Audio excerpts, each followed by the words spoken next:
के तपाईलाई रुघाखोकी लागेर रुघाखोकी एकदम बिग्रिसकेको छ र तपाईको छातीमा कफ बसिसकेको छ र कफ एकदम बसेर चाहिँ तपाईलाई धेरै गाह्रो भइरहेछ र छातीमा चाहिँ एकदम जकडन छ, तपाईको सास फेर्नलाई गाह्रो भइरहेछ, तपाईलाई त्यो कफ चाहिँ बसेर तपाईको एकदम छाती घ्यार भइरहेछ र साथै तपाईको एकदमै त्यो अस्थमाको समस्या छ, ब्रोन्काइटिस छ र ट्युबरकुलोसिस टिबी रोगको समस्या छ भने यो असुरोको बोट ल्याउनुस्, पात ल्याउनुस्, एउटा हाँगा टिपेर र यो एकदमै राम्रो हुन्छ। यो असुरोको बोट पात यसलाई हिन्दीमा आडुसा भन्छ र इङ्ग्लिसमा चाहिँ यसलाई जस्टिसिया आधा टोडा र मालाबार नट भन्ने गरिन्छ। यसलाई एकदम शक्तिशाली औषधीय झाडी हो। यसलाई आयुर्वेदमा चाहिँ एकदमै यो राम्रो काम गर्छ। अस्थमा, ब्रोन्काइटिस र काउथ कोल्ड अनि ट्युबरकुलोसिसको समस्यामा एकदमै यो राहत मिल्छ। यसको चाहिँ आयुर्वेदमा चाहिँ यो समस्याको लागि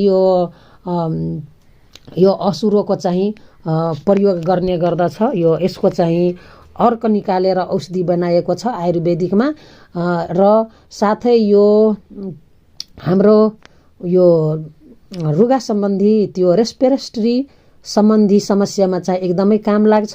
किनभने यसको पातमा चाहिँ अल्कलाइड बैसिन र बैसिनोन गुण पाइन्छ,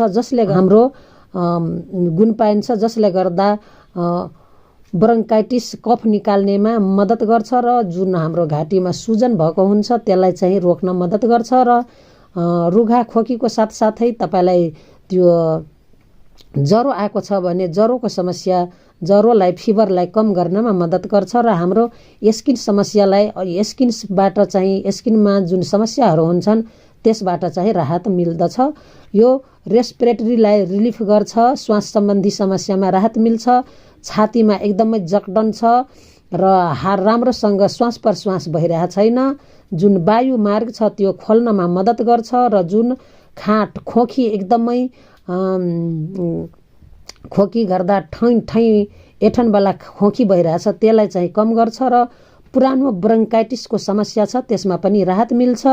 साथै यो एन्टिब्याक्टेरियल एन्टिसेप्टिक हुन्छ र यसमा नेचुरल एन्टिबायोटिक गुण पाइन्छ, जसले हाम्रो इन्फेक्सन र थ्रोट इन्फेक्सन र बाट चाहिँ बचाउनमा मद्दत गर्छ र ट्युबरकुलोसिसलाई रोक्नमा मद्दत गर्छ। साथै यसमा एन्टी इन्फ्लामेटरी पेन रिलिफ गुण पाइन्छ, जसले हाम्रो शरीरमा कतै स्वेलिङ भएको छ, हात खुट्टामा घुँडामा सुजन भएको छ त्यो सुजन गठियामा चाहिँ मद्दत गर्छ। साथै यो कतै चाहिँ हाम्रो चोटपटक लागेर घाउ भएको छ त्यो घाउमा चाहिँ यसको रस निकालेर लगाउँदा चाहिँ घाव चाहिँ ठिक हुन्छ। साथै हाम्रो यो धेरै कुरामा चाहिँ प्रयोग गर्छ, जस्तो कि यो हाम्रो जुन त्यो गठियाको जोइन्टमा दुखाइ हुन्छ त्यसमा यसको लेप बनाएर लगाउँदा चाहिँ काम गर्छ। साथै जन्डिस रोगमा चाहिँ जन्डिस भयो, झाडा पखाला भयो, अनि त्यो छाला सम्बन्धी चिलाउने रोग, खुजुली जस्ता रोगमा चाहिँ यसको उपचार गरिन्छ। यसको चाहिँ धेरै नै फाइदा छ। यो खास गरेर म आज चाहिँ रुघा खोकी सम्बन्धी बनाएकी छु। यो चाहिँ पेटमा जुक्का परेको हुन्छ त्यो जुक्कालाई निकाल्नमा मद्दत गर्छ। अब यसको उपयोग कसरी गर्ने त? यसको उपयोग खास गरेर काढा बनाएर र यसको रस निकालेर पाउडरको रूपमा यसको प्रयोग गरिन्छ। साथै यो गर्भवती महिलाहरूलाई चाहिँ खान चाहिँ हुँदैन। अब यसलाई म पकाएर देखाउँछु र कसरी खाने, त्यही भएर भिडियोलाई लास्टसम्म हेरिदिनु होला र धेरै साथीभाइहरूमा सेयर गरिदिनु होला, किनभने यो चाहिँ एकदमै हाम्रो स्वास्थ्यको लागि प्रभावकारी छ। र भिडियोलाई सब्सक्राइब गरी बेल आइकनमा थिची अलमा प्रेस गरिदिनु होला, किनभने जब म यस्तो भिडियो बनाउँछु तब नोटिफिकेसन पाउँछ। र अब यसलाई बनाउने कसरी र खाने कसरी त्यसलाई म चाहिँ देखाउने गर्दछु है त।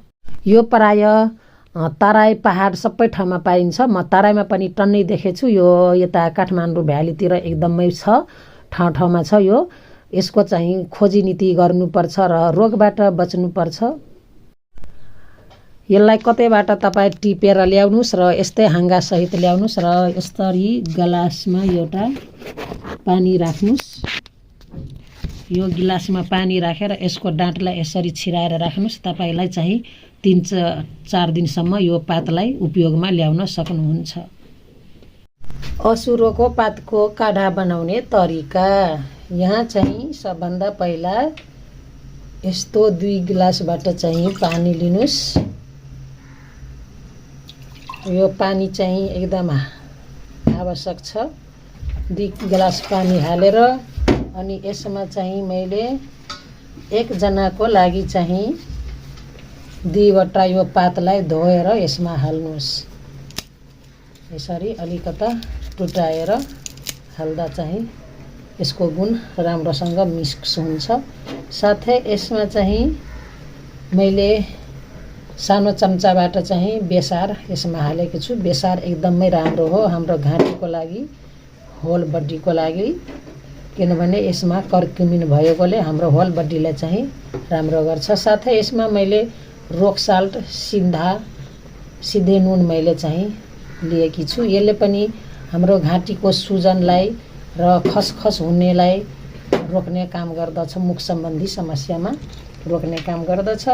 साथै मैले यहाँ यो 4-5 वटा यो मरिचलाई चाहिँ मैले अलिकता कुटेर यसमा हाल्छु।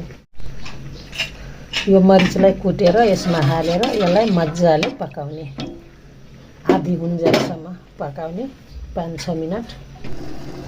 यो असुरोको काढा मैले पकाइरहेको छु। अब यो सकभर पाक्न लागेको छ। यो चाहिँ एकदम पुरानो रेमेडी हो। जब म सानै छँदाखेरि मेरो हजुरआमाले चाहिँ मलाई पकाएर खुवाउनुहुन्थ्यो, मेरो बुवाले। अनि हामीलाई सन्चो हुन्थ्यो। जहिले पनि रुघा लाग्दा मेरो परिवारमा सबैले चाहिँ यसकै काढा बनाएर खानुहुन्थ्यो। यो चाहिँ एकदमै राम्रो छ। त्यही भएर यसलाई बनाएर खानुस् र त्यो पुरानो रुघा खोकीबाट बच्नुस्। अब यो काढा चाहिँ पाकेर रेडी भइसक्यो है। अब यसलाई चाहिँ एउटा गिलासमा यसरी चाहिँ लिनुस् र यसलाई सिप गरेर खानुस्। बिहान बेलुका खाली पेट बिहान पनि खानुस्, बेलुका खानुस्। यसलाई 4-5 दिनसम्म दोहोऱ्याउनुस्। तपाईलाई चाहिँ यो बिग्रेको खोकी, पुरानो खोकी, दमा, अस्थमा, ट्युबरकुलोसिस र श्वास सम्बन्धी समस्याहरूमा चाहिँ एकदमै राहत मिल्छ।